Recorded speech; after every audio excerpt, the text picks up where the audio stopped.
Hello everyone. आज मैं आपके लिए लाई हूँ class 10th mathematics chapter pair of linear equations in two variables, इसका इंट्रोडक्शन। तो let's start. Linear equation, what is a linear equation. Linear equation होता क्या है? लीनियर इक्वेशन होता है इक्वेशन विथ डिग्री 1। डिग्री मतलब हाईएस्ट पावर। हाईएस्ट पावर अगर 1 होता है तो उसको कहा जाता है linear equation, right. Then standard form of linear equation क्या होता है? ax plus B Y plus c equal to 0, जिसमें a एंड b कोफिशिएंट्स है, x and y are variables, two variables, and c constant. c को हम coefficient में भी मान सकते हैं, लेकिन c एक कांस्टेंट है, ठीक है। चैप्टर का नाम है pair of linear equations in two variables. अब हमने पहले देखा लीनियर इक्वेशन क्या होता है, उसके स्टैंडर्ड फॉर्म क्या होता है, और दो वेरिएबल क्या क्या है, x and y, a and b are coefficients and c is constant, right. Now graphical representation of linear equation, okay. Pair of linear equations. तो लीनियर इक्वेशन का ग्राफ हमेशा एक स्ट्रेट लाइन होती है। एक ही इक्वेशन दिया हुआ है, हमने सोल्यूशन फाइंड किया, एक्स की जगह कोई वैल्यू रखा, वाई निकला। जैसे x की और कोई वैल्यू रखेंगे तो y और निकलेगा। तो ऐसे सोल्यूशन निकाल के जो स्ट्रेट लाइन बनाएंगे हम ग्राफ में, वो हमेशा स्ट्रेट लाइन होगा, ठीक है। और लीनियर इक्वेशन की हमेशा मैनी सोल्यूशंस होते हैं। कैसे? अभी जैसे मैंने कहा, suppose for linear equation has many solutions. For example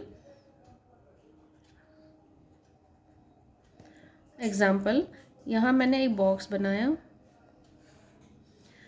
equation मान लेते हैं x plus y equal to 3, okay. तो ये हो गया x एंड y, और ये हो गया x की हमने वैल्यू रखा, लेट इट बी 0। x की कोई वैल्यू रखा 0, तो y कितना हो जाएगा 3। अगर x की वैल्यू 1 रखेंगे तो क्या होगा, x इधर 1 इधर आके 3 से माइनस हो जाएगा, तो y इक्वल हो जाएगा 2। इस तरह से x की जैसे जैसे हम चेंज करते जाएंगे y की वैल्यू भी चेंज होती जाएगी, ठीक है। तो इसीलिए इसको कहा गया मैनी सोल्यूशन, ओके। नाउ अब ये समझने वाली बात होती है कि सोल्यूशन क्या होता है। Therefore this point is known as, ये अगर दो इक्वेशन हमने लिया, दो इक्वेशन की अलग अलग स्ट्रेट लाइन बनेगी। अगर वो दोनों स्ट्रेट लाइन एक दूसरे को एक पॉइंट पे इंटरसेक्ट करते हैं तो इसको कहा जाता है पॉइंट ऑफ इंटरसेक्शन, और पॉइंट ऑफ सोल्यूशन भी कहा जाता है, and common point of both the lines, ठीक है। इन तीनों में से कुछ भी कहा जा सकता है। कॉमन पॉइंट तो ये दिख रहा है, इंटरसेक्शन भी दिख रहा है, बट सोल्यूशन क्या होता है? अगर इस पॉइंट से हम एक्स एक्सेस की तरफ लाइन ड्रॉ करते हैं तो जो वैल्यू आएगा उसकी वही वैल्यू आंसर है, और वाई एक्सेस की तरफ करेंगे तो वाई एक्सेस पे जो पॉइंट आएगा वो भी 90 डिग्री में लाइन ड्रॉ करेंगे, जो पॉइंट आएगा वो वाई की वैल्यू होगी, ठीक है। इस तरह से इस ग्राफ से पॉइंट ऑफ इंटरसेक्शन से हम सोल्यूशन भी फाइंड कर सकते हैं, that means x and y की वैल्यू भी फाइंड कर सकते हैं, right. Now let's see how a pair of linear equation in two variables looks like geometrically. Geometrically अगर pair of linear equations दिया है, मतलब दो इक्वेशन दिया हुआ है linear equation, अगर उसको हम ग्राफ में प्लॉट करेंगे तो ज्योमेट्रिकली कैसे दिखेगा, ठीक है। दो इक्वेशन अगर दिया है तो दो स्ट्रेट लाइन बनेगा, तो ग्राफिकली वो दोनों स्ट्रेट लाइन हो सकता है वो दोनों एक दूसरे को इंटरसेक्ट कर रहे हैं, ठीक है। दे में इंटरसेक्ट, और ये दोनों लाइन पैरेलल भी हो सकते हैं, और ये दोनों लाइन कोइंसाइड भी कर सकते हैं। कोइंसाइड मतलब एक के ऊपर एक लाइन भी आ सकता है, ठीक है। तो हम इसको देखते हैं क्या क्या कंडीशंस है। Now graphical method of solution of a pair of linear equation. जब इसको हम समराइज करेंगे तो बिहेवियर ऑफ लाइंस क्या होगा, देखते हैं। अब मान लेते हैं दो लीनियर इक्वेशन है, a1x plus b1y plus c1 equal to 0, क्योंकि standard form ax plus by plus c है, तो 1 1 1 लगा दिया फर्स्ट इक्वेशन में। सेकंड इक्वेशन में a2x plus b2y plus c2 equal to 0। अब कंडीशंस क्या क्या है, बिहेवियर लाइन का कैसा रहेगा।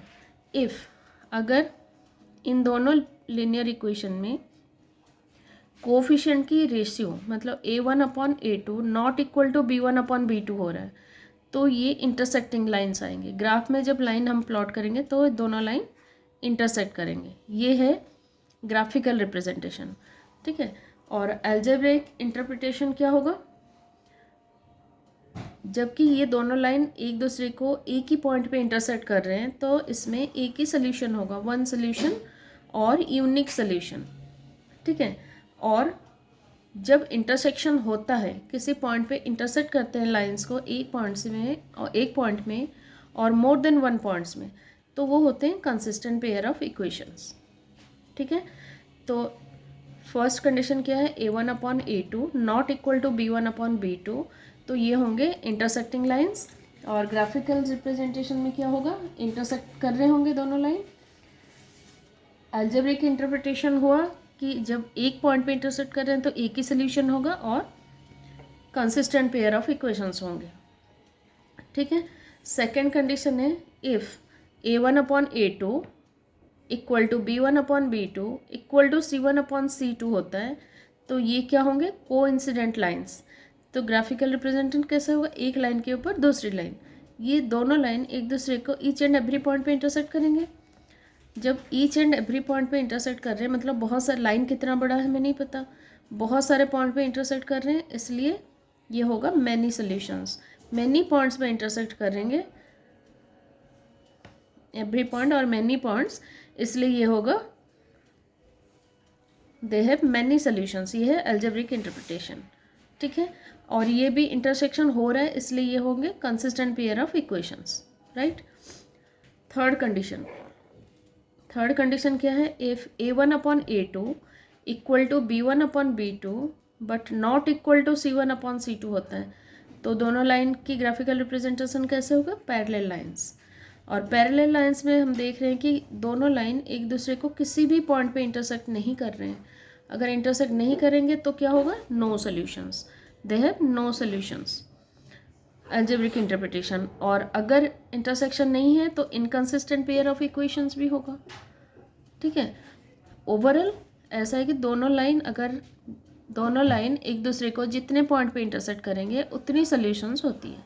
एक पॉइंट पे इंटरसेक्ट करेंगे तो वन सोल्यूशन और यूनिक सोल्यूशन, मैनी पॉइंट्स में इंटरसेक्ट करेंगे तो मैनी सोल्यूशंस, कोई भी पॉइंट इंटरसेक्शन पॉइंट नहीं होगा तो नो सोल्यूशन। तो इंटरसेक्शन के केस में कंसिस्टेंट होता है, जब इंटरसेक्शन नहीं होती है तो इनकंसिस्टेंट पेयर ऑफ इक्वेशंस होते हैं, राइट।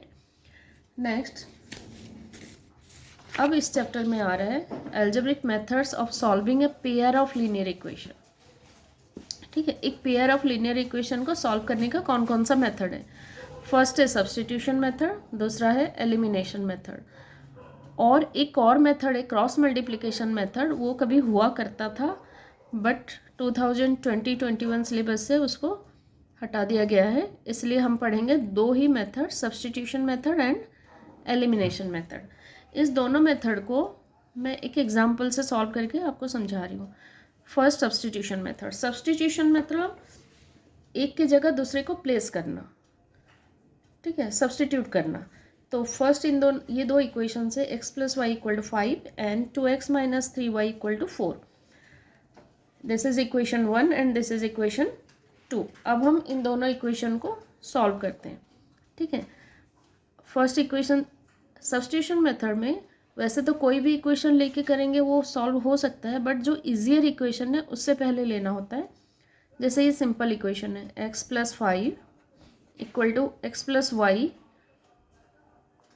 = 5, देन x = 5 - y, तो x की वैल्यू हम y के फॉर्म में निकाल लें, ठीक है। अब x की जो वैल्यू आई है y के फॉर्म में उसको हम दूसरे इक्वेशन में पुट करेंगे, सेम इक्वेशन में नहीं पुट करना है। दूसरा इक्वेशन क्या है हमारा, 2x - 3y = 4, इसमें हम x की वैल्यू पुट करेंगे 2, x क्या है 5 - y - 3y = 4, 2 को इन दोनों से मल्टीप्लाई करते हैं, 10 - 2y - 3y = 4। यहाँ जैसे x की वैल्यू पुट किया यहाँ पे, तो क्या लिखना है, बाय सब्स्टिट्यूटिंग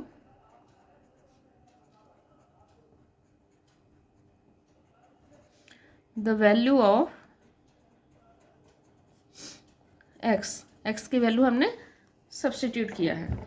तो ये कितना हो गया 10 माइनस 5y इक्वल टू 4।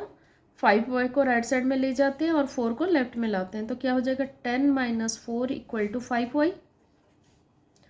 तो 5y इक्वल टू हो गया 10 माइनस 4 6, y इक्वल टू हो गया 5। ओके, अब y की वैल्यू हमारा आ गया। अब हम फाइंड करेंगे x। तो x इक्वल टू कितना था 5 minus y, then x equal to 5 minus 5 equal to 0 sorry y equal to 6 upon 5 है, और x की वैल्यू था 5 minus y, that is 5 minus y की वैल्यू क्या था 6 upon 5। Then x equal to LCM हो गया 5, 25 minus 6, then x equal to 19 upon 5। x की वैल्यू आ गया 19 अपॉन 5 और y की वैल्यू हो गया 6 अपॉन 5, राइट। अब इसी क्वेश्चन को हम करेंगे एलिमिनेशन मेथड से।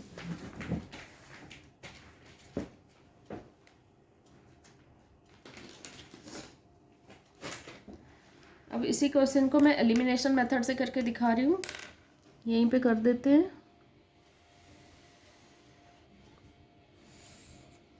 बाय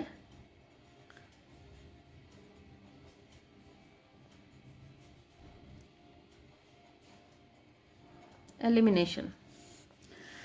एलिमिनेशन में हमें क्या करना होता है, x या y दोनों में से एक को इक्वल करके एलिमिनेट करना होता है। एलिमिनेट मतलब हटाना होता है, एक को हटा के दूसरे की वैल्यू फाइंड करेंगे।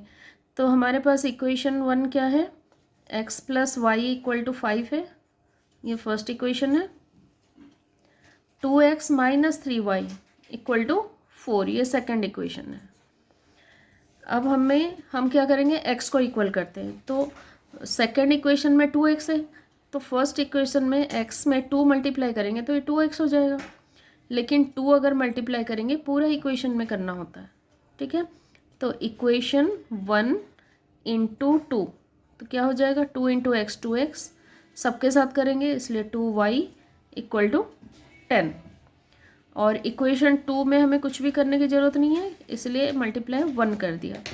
ये हो जाएगा 2x minus 3y equal to 4। अब इस केस में हम क्या करेंगे, सब्ट्रैक्ट करेंगे। देखो x हमारा इक्वल है, जो भी इक्वल वैल्यू होगा x और y, अगर दोनों सेम साइन है, आइदर दोनों पॉजिटिव है या तो दोनों नेगेटिव है, उस केस में हम क्या करेंगे, सबकी साइन चेंज करेंगे। ये प्लस था माइनस हो गया, माइनस था प्लस हो गया, ये प्लस था माइनस हो गया। और अगर दोनों ही सेम साइन है, जैसे x हमारा इक्वल है 2x 2x है, अगर ये दोनों ही सेम है तो हमने साइन चेंज कर दिया, या तो पॉजिटिव या नेगेटिव है तो हमने दोनों को सबकी साइन बदल दिया। और अगर दोनों अपोजिट साइन होंगे पहले से ही ऑलरेडी, एक पॉजिटिव है नेगेटिव है, तो हमें किसी को साइन चेंज करने की ज़रूरत नहीं है, ठीक है। तो इस केस में देखो 2x 2x प्लस था दोनों, तो इसलिए मैंने सबकी साइन बदल दी, एक का नहीं बदलना है, सबका चेंज करना है। Now plus 2x minus 2x ये कैंसिल आउट हो गया, plus 2y plus 3y 5y equal to 10 minus 4 6, then y equal to 6 upon 5। देख सकते हैं कि सेम आंसर आ गया। अब हम करेंगे x की वैल्यू फाइंड करेंगे। तो x की वैल्यू के लिए ये जो y की वैल्यू हमें मिला है, इसे इन दोनों में से किसी भी एक इक्वेशन में हम पुट कर सकते हैं। तो हमारा इजी इक्वेशन कौन सा है, फर्स्ट इक्वेशन, तो मैंने ले लिया equation 1 equal to x plus y equal to 5, then x plus y की जगह 6 अपॉन 5 पुट करो equal to 5, then x equal to 5 minus 6 upon 5, x equal to LCM हो गया 5, 25 minus 6, then x equal to 19 upon 5। x की value आ गया और ये आंसर है। सब्स्टिट्यूशन एलिमिनेशन दोनों से ही x की वैल्यू निकल गया, ठीक है। आई थिंक ये दोनों मेथड आपको क्लियर हो गया होगा, ओके। अगर नहीं हुआ होगा, किसी क्वेश्चन में प्रॉब्लम आ रही होगी तो कमेंट सेक्शन में आप कमेंट करके पूछ सकते हैं। Till then bye bye.